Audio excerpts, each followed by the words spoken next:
Hi everyone, welcome to the BEwell Hub Series. Today we have Sylvia with us. I can't say your surname, Sylvia, so I won't even... Sylvia. Well, I can say Rohde-Liebenau, but it's written down. Thank you for helping me out there. I didn't really want to make a fool of myself there. So Sylvia is an EMCC-accredited senior coach and leadership expert with over 25 years of experience in international and financial institutions. Today we're going to talk about conflict resolution, conflict management. What is conflict? How does it occur? Where does it occur? What are the signs that we can see when this is about to happen, and how we can actually maybe anticipate rather than get into that situation and then try to get out, if possible. It's always better to anticipate rather than to get out of there. We can also understand how conflicts impact us, impact our emotions, impact our behavior, our opening, closing, etc. We can talk about this. Like you've got a lot of experience in this field, so we can just have an open conversation about this. Maybe some personal stories about maybe you've come across, without naming any names, but of people who have had this issue in their workplace or even outside, and see how they got out of it, or what were the lessons learned. So basically what we're trying to do today here at the BEwell, Sylvia, is the BEwell Hub Series, or these webinars, or these meetings, these talks, are to help other people get a little bit more awareness of what's happening around them. Amazing. In them, and it's my contribution and your contribution to helping other people take the next step. Okay, so if this topic resonates with other people and they want to contact you directly afterwards, because in an hour you can't give them all the information, strategies and tips, but they can contact.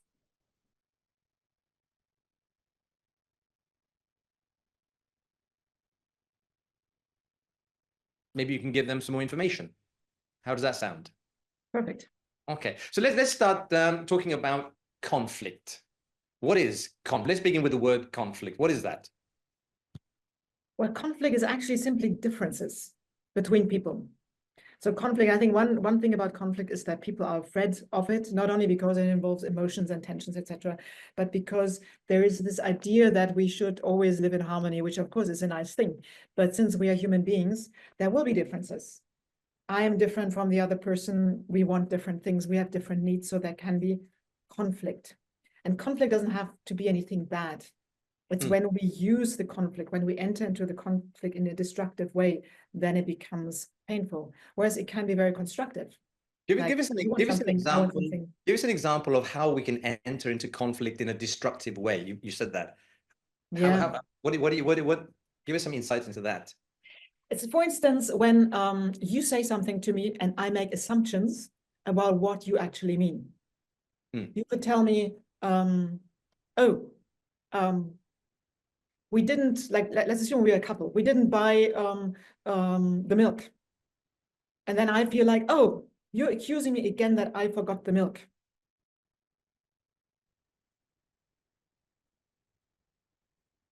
And then we are in conflict because I made the assumption. You didn't mean that it was me. You just say, forgot the milk. And I take it personally, and then we get into a conflict. So that could be one reason. Or it could be that I believe that someone is so stupid. Yeah, I have intellectual or moral superiority, and I show them that, rather than saying, oh, explain that to me again, so that there is understanding. So I make a judgment about them.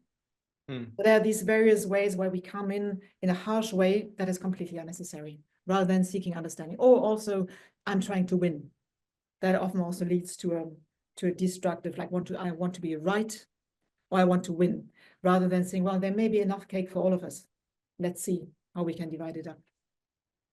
So you want to be right, or you want to be, or you want to win? Yeah. Can you give us a little bit of clarity on that? You want to be right, you want to win. What is that? So it could be I want to be right and I want to win the argument. So I want to show to the other person that my opinion or viewpoint or the information I have is right. It's the right one. And that then normally does not lead to constructive conflict, because I will not listen really to what you're saying, but I want to be right. So while you're talking, I'm already preparing what I'm going to say next to prove that I'm right. So there's no mutual listening really, because I just want to make clear that I'm right, or I want to have it all. So I believe, for instance, that there is a project to be led and I want to be on top. So I'm going to show that you are less competent than I am. Whereas it could be quite possible that our competencies are complementary and we both could have a very good role in this. Yeah. So that could be like, I want to have it, rather than saying like, what do I need really? What do you need? And or I want to be right. That's two different things really. Yeah. But it can be interrelated. It can be like intertwined. So you can be right and still lose. Yes, absolutely. Give us a scenario on that. Being right, but losing. What is that? Well, how does that look? It's normally a question of power difference. So I can explain to my boss that I'm right. And he might even, or she might even say, oh, Sylvia, you're right. But I still don't get what I want, because that person has more power. Or it could be the same with a client. I could, and that's actually a very interesting topic. I could prove to that client that I'm right, but the client actually wants something different. They maybe want to be understood, first of all, and they have the power to walk away. So it's pretty pointless to prove to them that I'm right. And so how do we manage this, Sylvia, when you know you're right, but even being right, you're going to lose? Yeah. So where does the line there? I mean, how can you be right and still win? Is that possible? Yeah. Well, I like very much a very good book by William Ury. He's one of the top people in the realm of conflict management and resolution. He has written, like early on, like many years ago, a book called Getting to Yes, and he has written a book, Getting Past No. Excellent books to understand how to manage conflict successfully. And one of my favorite books of his is called Getting to Yes with Yourself and Other Worthy Opponents. Getting to Yes with Yourself and Other Worthy Opponents. And I'm naming that book because often we are our own worst enemies in what we want, because our emotions get in the way. Then we don't manage how we talk to someone. We stop listening to the other person, or we are not actually clear what we really want. So I've had for some time a role as an internal coach in a large organization, and then sometimes people came to me and say, I want this promotion. But it wasn't really clear what they wanted. So did they want it because they wanted more money? Did they want it because they needed recognition?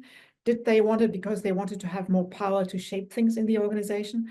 And as long as that wasn't clear to them, it was very difficult for them to get what they really wanted. And in negotiation, it's often very important first to know, what do I want? Then be able to manage myself when I interact with other people. And also in knowing what I really want, to communicate that in a way that people might be even able to give it to me. So if I say, I need that promotion, I might not get it because they will say, we're sorry, there's no position available right now on a higher level for you. Or that post is already taken by someone, they'll be sitting there for the next 3 years. So not possible. If I think about what do I really want, could be, I want to have more responsibility. I'm bored in what I'm doing. Or it could be, I want more money.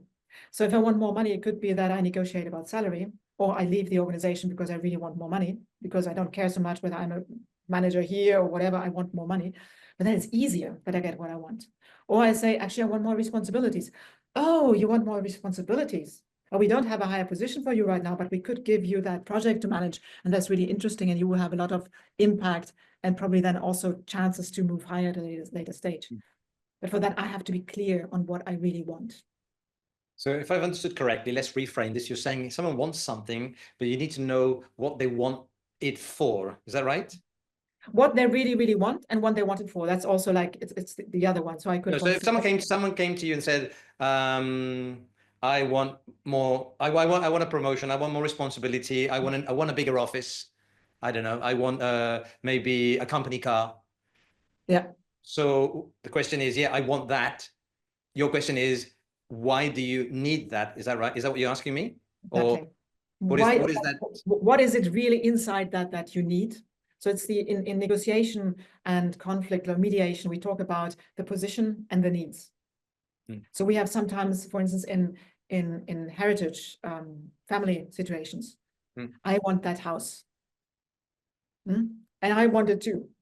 So what do you need about that? So one person might need the money, the other person is attached to the property, and then, oh, actually, I want the property because it reminds me of our childhood, and the other person doesn't care about that. They wanted the money, and then we can see how we do that. But if you only talk about, I want that house, you will not get very far. And it's the same with many things that we might get into conflict on.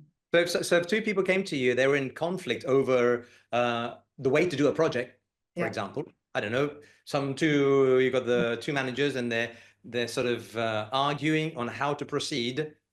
What is the approach? So they have a conflict, they're not communicating, they're not sharing, they're not involving their teams into the procedure, and arrives at you.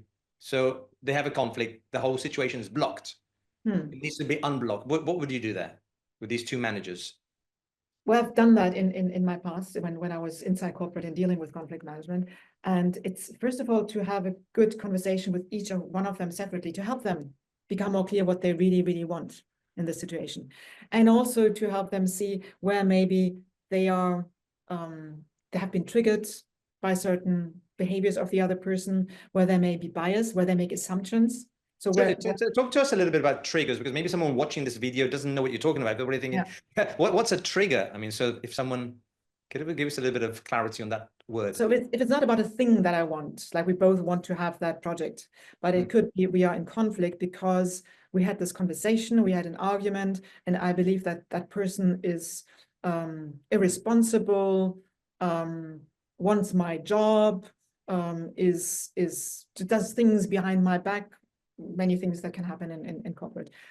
The first thing is to understand, is that really true? So have I been triggered maybe by a behavior? Let's say one person is triggered by late responses. Oh, this person is not responsible and not reliable. So I go into conflict because I have to make sure that what I do is secured, because that other person seems risky to me. I could check it and maybe find out that this is not always the case. He was with his sick child and couldn't do this at the time. Or it could be that a person is triggered by someone speaking at like raising the voice. Yeah. Okay. And then one could say, okay, you get triggered by that. For instance, I worked for a long time in intercultural, multicultural environment. Right. So you could go to that person, oh, that person has the habit of being like that. I won't change that person, and maybe I shouldn't judge that person, but I can tell that person, please, when you speak to me, can you please not raise your voice, because I just do not appreciate that. And then the person who is maybe from a different culture will say, okay, with that person, I will make the effort to do that. Or in this organization, actually, we don't do it at all. We don't raise our voices. Okay, I get that. But before I go to war with that person, it's a good idea that I tell them that triggers me. So trigger means there's a behavior and that triggers something in me, which may leave someone else pretty neutral. Okay. So it's like a pain point. Is it like a? Yeah, it's a pain point. Something that for me, really, it could be like someone who's raising their voice, someone who's unreliable. So normally it's something that I'm either not used to and it surprises me and therefore triggers me. I would not expect that in this environment. Or it could be that it really touches on something that is a profound value of mine, or that is also often the case, that touches on something that I have experienced earlier in life and that really does something to me. So maybe if someone is unreliable and I have is late for something, and that's what I have experienced with a parent, that they never picked me up on time from kindergarten, that really makes me feel insecure. And we don't have to go into deep psychology to understand that there are things that can trigger us more than the situation would make us expect. Yeah, so that's but I mean, talk about conflict in work, but I think we find also conflict in the street, right? Conflict in I don't know, for example, you're trying to park your car and someone's taken your place or you've taken their place, and it starts, is that, but let me go back a step. A question on the word conflict. Is it something that just happens once, or is it something like a continuous, it's like a not just one battle, but it's like, it's a war?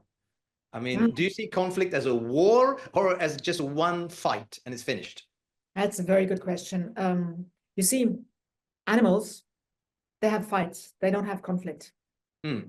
They will fight for territory, and that can be repeated, but it's not an ongoing story. So if a lion fights the other lion for the territory, they will have a bloody fight, and they might repeat that if the losing lion doesn't get the idea. But the winning lion will not have a story going on about the other, neither the losing lion. It's just like they have the fight and that's it. We human beings create stories around conflict. So when we have an ongoing conflict, it's what I call a festering conflict. We have a conversation that does, or we never have a conversation. So you say something, I say something, we have bad feelings, and we don't talk this through. And then we have a festering conflict that keeps popping up because we already have a story. So he did that last time, and therefore, and this is what he wants, and he is after me, he is a bad person, etc. So each time we meet again, it actually becomes worse because we keep adding ideas about the other person, the story, the conflict, etc. Yeah, I think it's it was just making me smile.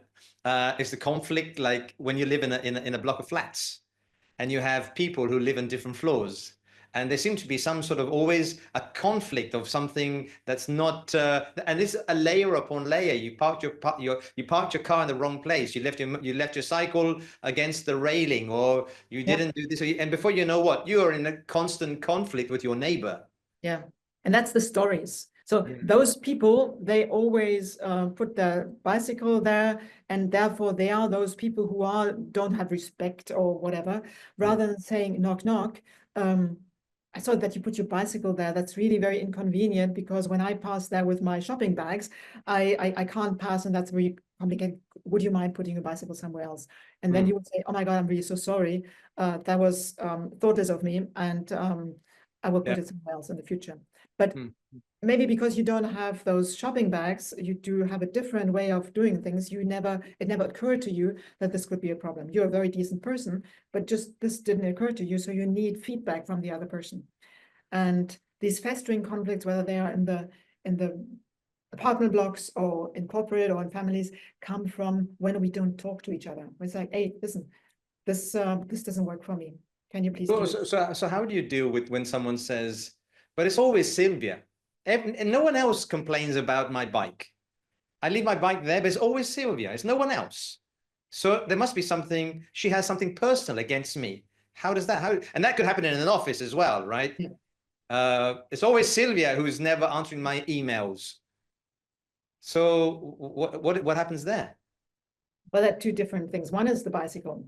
Then if I'm a good neighbor, I will think, oh my God, there's one person. And if there's only one person who is bothered, I will try to accommodate because I want that other people in my building block feel good about living here. If there's like, if it's something else that I can't avoid doing, then I would negotiate with this person, even if it's only one, how we can do this together. Now, about the email, that's an interesting point because it could be actually that there's only one person who doesn't answer emails. And then I have to find out, or I'd like to find out why that is. It could be that this person has a different habit about emails. There are people who do not necessarily answer emails.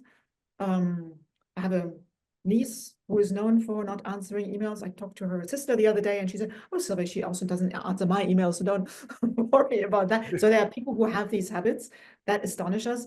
And then when they're important to us, then it's a good idea that we talk to them because it's like, Susan, I've noted that I rarely get a response to my emails. Can you tell me about like how are you relating to emails? And she will say, well, I have so many emails. It's just so stressing to me. Like I can tell you, I have 1,000 unanswered emails because it's for me, like if I answer every mail, I would go crazy, etc. Then I would say, Susan, but we are working together on this project. And if I don't get a response from you, I don't know where you are on the timeline, or I would actually need a response like, I need your competency, your expertise for this. So how do we do this? And then she would say, oh, you see, I need to know that it's an important email. Then I respond, oh, okay. So what could I do for that? Should I do like for action or something? Yeah. Oh, yes, that helps, for instance. Or it could be also, I've met people, give me a call when it's really important. because you can't give all the information a call. So you give a call, I sent you an email, can you please look at it? So there are various ways of dealing with that. And the point I want to bring across is that Susan is not necessarily a bad person. She might be negligent, then we have to discuss maybe about that, but she may be simply super stressed and has a certain way of doing a triage of her 1,000 mails per day. And then we can find out how to do that so that we both can work with it. So the word conflict, is it like, is there another word that we can use? Maybe we can actually change our mindset, our vocabulary, our communication. Instead of saying conflict, which already sounds like a word that's, you know, putting me, it's stressing me because it's actually putting me against someone else. What can we say instead of conflict? Let's Do talk. we have? Let's talk. Like have a conversation, because the conflict, of course, is there are differences. We can also, instead of conflict, we can say we have a difference. But then the dynamic is like we enter into a conflict. No, we enter into a conversation, into a dialogue. And for instance, one of the models and trainings that I've developed is transforming conflict into dialogue. And that means that you welcome that there's a difference, but you enter into this difference in a way that actually you will have a constructive dialogue that will bring outcomes that work for you and also for the other person. So when you mentioned before that you work in an international environment, a multicultural environment. So how does that, you know, conflict? How do you bring? I suppose when there's a conflict, there's a need to negotiate. There's a need to compromise, right? And there's a need to actually allow people a little bit of freedom, movement, give and take. So how does that work? How do you get people to negotiate, to come together on certain points that are very different for different parties? Cultural, race, religion. You need to bring them together. So sometimes you have people who say, I can't talk to this person. Yeah. He or she is so toxic that I don't want to. I've heard that. I've heard that in workspace. Yeah.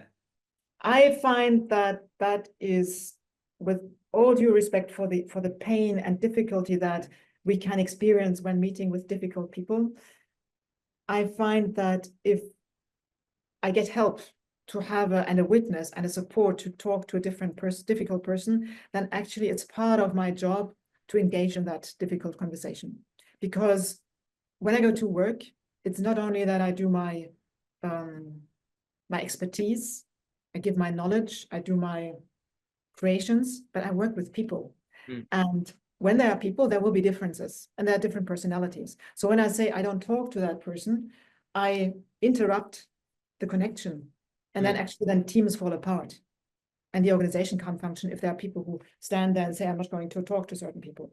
So I think as adults and professionals, we have to learn and accept help to talk to people who are behaving in a difficult way. So that means I can say, hey boss, my colleague over there, it's so difficult for me. I don't know how to talk to them and they're driving me crazy. And then my boss should say, okay, let's sit together and help me. Or they could say, let's get HR in, because I can't do that. I'm not so good at that, but let's get someone else in. But with that help, we should be able to actually get together. And the getting together, I mean, that's, I think, what you're asking about also, is that the professional who is good in conflict management, so that's what I've been doing, is sitting with that one person first. Okay, what is the problem? What are the pain points? What is triggering you? What do you really, really want? What do you need resolved? How would it look like if the situation is good again?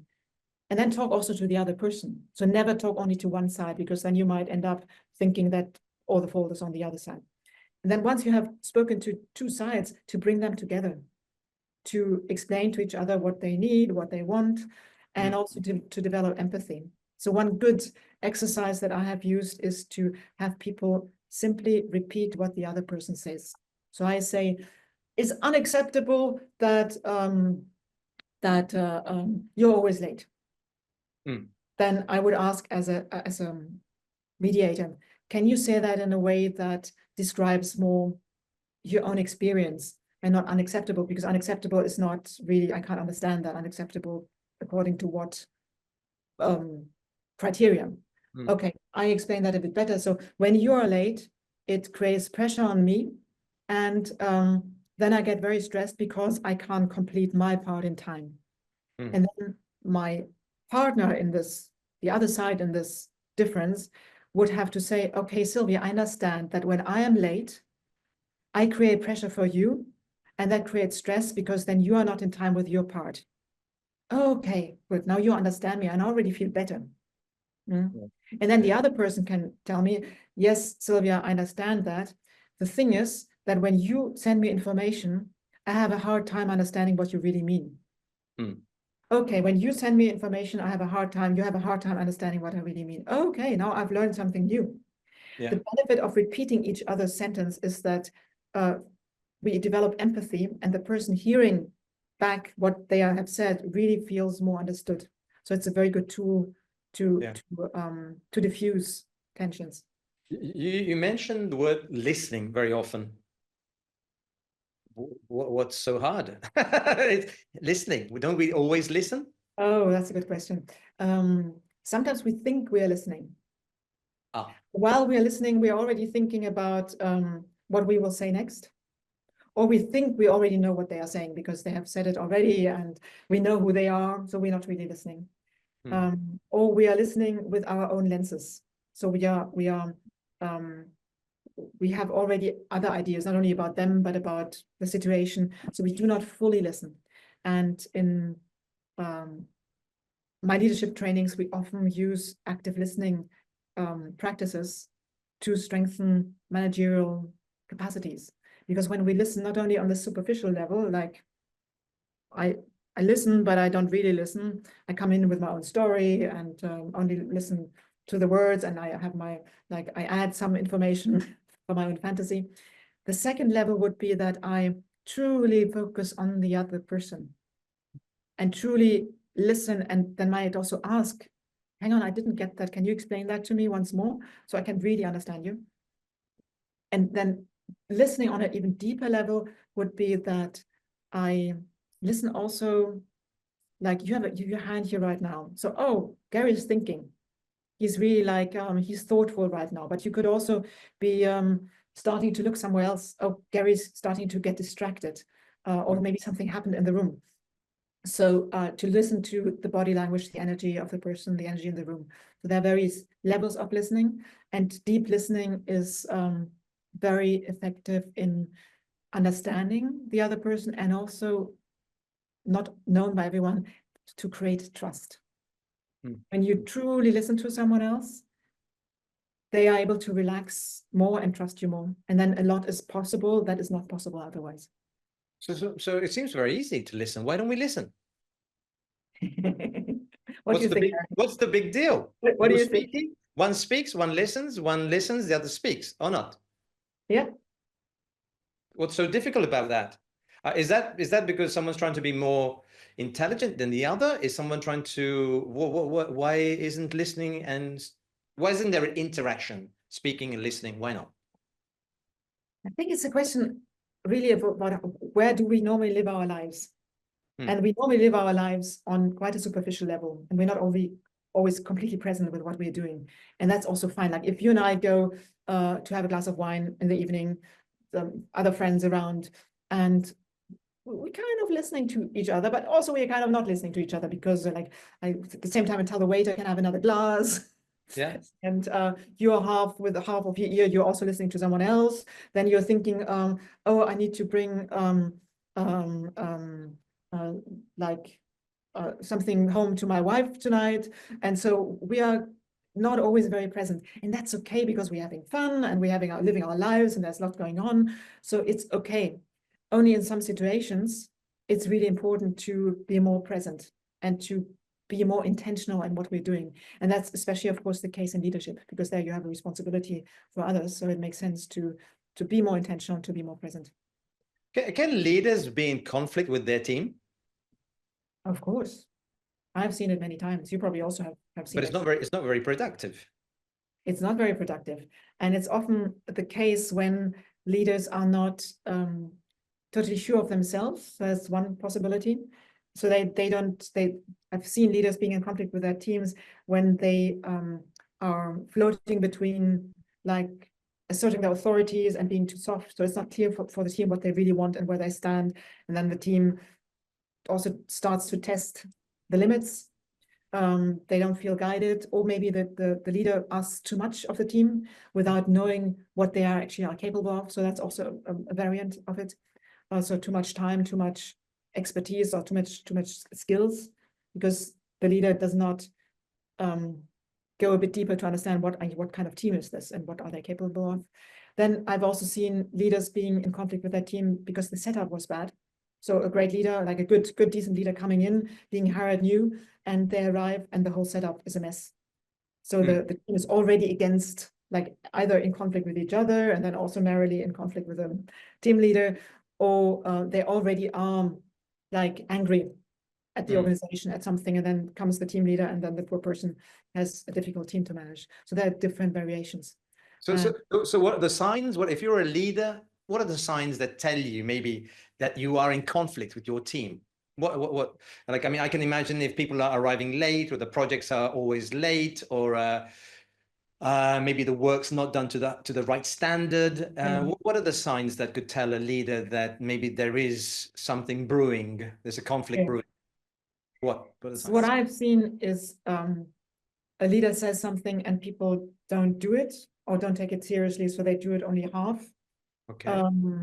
Or team meetings when no one really responds. Mm-hmm. That I've also seen. That's a more serious one. And so they will like maybe pay some lip service but not engage. Or also openly challenge the team leader. Boss, no, this is not working. But not in a way, boss, this is not working. I have another idea, and may I offer this idea, but being very critical. So I've also seen staff members who came to me to say, basically, my boss is crap, and I would do a better job. That for me is always interesting, because sometimes these people were not the ones who would have done the better job, but they were angry, jealous, frustrated, and therefore were not constructive in their criticism. Yeah. And maybe not even good at their own job. So you also have that. So you have many variants, and you have really leaders who are not that good, and then people saying, well, actually we would be better than them at their job. So you have different... can we say, once you discover there's a conflict, there's an opportunity to do something. Is there an opportunity to get stronger? Is it an opportunity to change the team? Is it an opportunity? What is conflict? And I mean, we said before, it's something that lasts, it's been going on for a week or 2 weeks or a month or 6 months or whatever. It's a period. How can that be seen as an opportunity of growth? Yeah. Or of a lesson, let's say a lesson? You mean for the team leader? Yeah, for the team leader, because he or she has understood that there's whether they've just come into that position or they've accepted that situation for too long, maybe. Yeah. Sometimes maybe they've been distracted, or they've been a little bit too lenient, letting things go, letting things slide, and then they realize that there's a big gap. So what I tell leaders is to first find out what is really the root cause here, what's going on. So is it a systemic thing that this team was, prior to their arrival, was already a mess and they don't have clarity, but there's nothing that the leader can do directly to create that clarity, so that then they would have to involve the hierarchy and really create systemic change. For instance, make sure that there are different procedures in place, that the team has the resources they need, etc. So there can be many reasons, but really find out what is the problem here. So they were at loggerheads with the previous team leader. What happened there? What is the cause? Is it competency? Is it resources? Is it systemic processes, procedures, the team setup, whatever? So find out what are the causes. Then find out, is there something in my leadership behavior that is adding to that conflict? So am I not clear enough? Am I too harsh? Am I too soft? To really, and it's a good thing to get feedback from the team, and also from the N+1, the boss, who might have heard things about what the team needs. Yeah. And then there's a mix of working on ourselves as leader. So I'm not clear enough. My communication is not clear enough. So I need to work on that to grow. And then coaching is often good, because reason for unclear communication can be manifold, and it's often like deeper rooted. It's not like I read a book and then I know how to communicate clearly. It's often that I hesitate to be clear, or I have learned to speak in it, so it's habits to learn how to speak in a certain way that is not clear enough. So it's good to go a little bit deeper to learn how to be very clear in my communication, or to learn certain tools, how to set clear agreements with a team or with individuals. It can also be that I am too harsh. I come across as very authoritarian. Then again, coaching is very good because I can find out why I flip into that behavior. What is the advantage? What is the disadvantage? And do I want to create that disadvantage? And what else could I do to like impose myself? Because that's what I need to do in the end as a leader. It's like I have taken a decision, so I expect my team to do it. Could be, for instance, that I can engage them more. Because when I engage them more, they're part of the decision making. In the end, I take the decision, but they feel they're part of it. It's a different thing. So really find out what is in the system and what is in my own behavior. And then there could be a third thing is, are these the right people? And I've seen team conflict that where a new manager came in to lead the team, they were brilliant, but the team at that time was asked to modernize. They were asked to move from very like traditional ways of doing their job to like more digital ways of doing their job. And these people were afraid, maybe needed more training, which they didn't get fast enough, and maybe didn't feel confident they would ever develop those competencies. So they pressed against that new manager. And what this new manager didn't do so well, they tried to do it all alone by pushing these people. Now they just have to shake them hard enough that they will do it. But there were systemic reasons why they kind of got the upper hand, because they were longer in the organizations than this leader. And so they had kind of more standing and influence. And the leader did not like involve the hierarchy, the coordination, technical people to sort out who of this team will ever have the competency to do that, and what do we do with those who can't ever, and do that with empathy and care, but help them move to a different job. And how do we help the ones who are willing and capable to learn to do that as fast as possible, so that they will again feel hope and capable, hopeful and capable. And she didn't do that, but tried to pressure.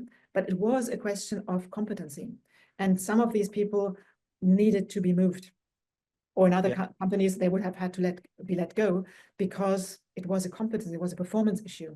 And sometimes performance issues actually create conflict for the manager, because the team members go into attack to say, oh, actually it's the manager's fault, but it's their lack of capability to do the job. And their leaders have to be very careful that they don't step into a conflict when it's actually about capacity and performance. There's no conflict. It's like, can you do the job?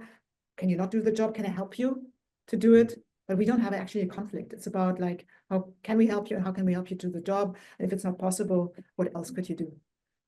Yeah, I think from hearing you, Sylvia, it's talking about actually conflict on a personal level, rather than when you're in the professional world, there is nothing personal. There shouldn't be anything personal. And so if your competency is not up to scratch, then you find someone else or you get trained to do it. Yeah, my experience here in Italy is like I found, as you said, because there's a team that's worked together for 10, 15, 20 years. They've suddenly been thrown into an international scenario where they have to speak English. They've spoken Italian all their lives. They're 50 years old, and suddenly they're thrown in. And they said, right, now you have to speak English. And so, well, we don't know how to speak English. And suddenly all their competency of 20, 30 years experience is just being pushed to one side because they need English. So you're finding these people are 50 years old, very competent in what they can do, but they can't communicate because they've been given a telephone and they have to speak to someone on the other side of the world in English about what they're doing, and they can't do it. And so they become very bitter, they become very stressed, and they're pressed by the company, by their manager, to learn a new language in a very short time. And that's just not possible. So I've seen that. I've seen people like come along and they've been given 10 hours to learn English. I said, how can you learn a language in 10 hours? And then they're put like to answer the phone. Panic. They get the phone and they answer the phone, and on the other line, they've got someone speaking English fluently, and they haven't know. So you see, that's then not the manager's fault. It's the organization that's decided we should do it that way. But what the manager needs to do is to say, hey guys, we have a problem here, because this issue will not be solved. Because these poor people, who are good people, they have done a good job for all their life. We expect something for them that is maybe not so wise to expect of them. So do we keep that team? Do we help them find other jobs where they will be happy? If we insist that we keep them because they're so good at other things and we need them, then we need to give them not 10 hours, but a bit more. Or we say, well, actually, they're wonderful people, we love them, but this will never work. And this kind of team, we don't need this kind of team anymore. So how can we, on a human level, help these people so that they can move on to something else? But to have a manager, to expect of a manager that they like create miracles in the situation is senseless. There's no exit to that. There's no solution to that problem. Like on an interpersonal level. So the manager can have morning prayers each morning and say, we want to speak English, we want to speak English, or he can quarrel with them. It won't resolve the problem because it's a competency question. Can they actually learn that fast? Yeah, definitely. I mean, I just shared some of the situations that I find myself in as a teacher before, then as a school, as the owner of a school. You know, we go into a company and we've got someone who's 50, 55, and they're already thinking of retiring, and suddenly they have to learn a language. It's quite daunting. Like, I mean, they haven't studied. You know, maybe they started working when they were 15 or 16. They didn't go to school, they didn't finish university, and suddenly they find they have to learn a new language, which is it takes time. So listen, as we're coming to the end of this conversation, we could continue for hours. I mean, conflict is a big topic. What the takeaways I'm seeing, like as a leader, I understood from what you say that there are different approaches. There's not just one approach, no leadership style. I mean, you have to adapt to the situation, adapt to the people that you have, whether being a transformational leader or a motivational leader or a lighthouse leader, whatever you are, but you have to understand that there are different cloaks, different hats that you have to wear in different, you can't just be one way.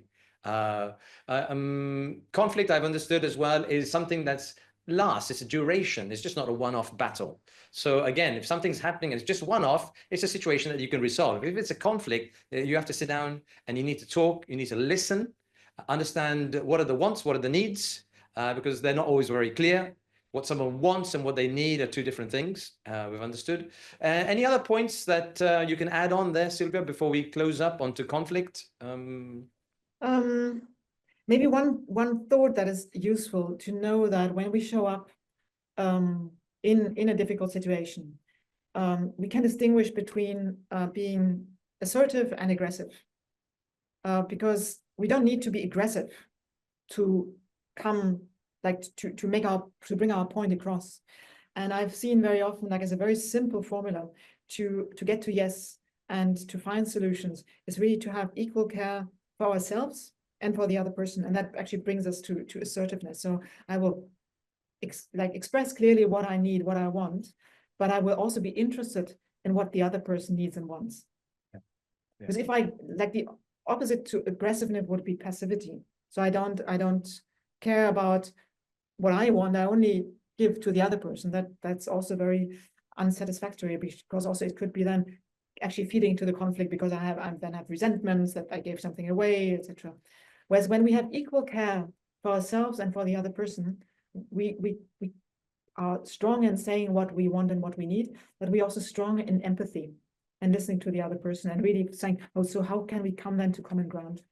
I think that's very important in any conflict. Yeah, definitely. I think the win-win situation, you know, trying to understand that there's win, I lose, I win, you lose, or we both lose, or whatever. But I mean, if we can find the win-win situation, there needs to be empathy. There needs to be, I think, and being assertive means it's communicating clearly, without any misunderstandings, without any loose ends.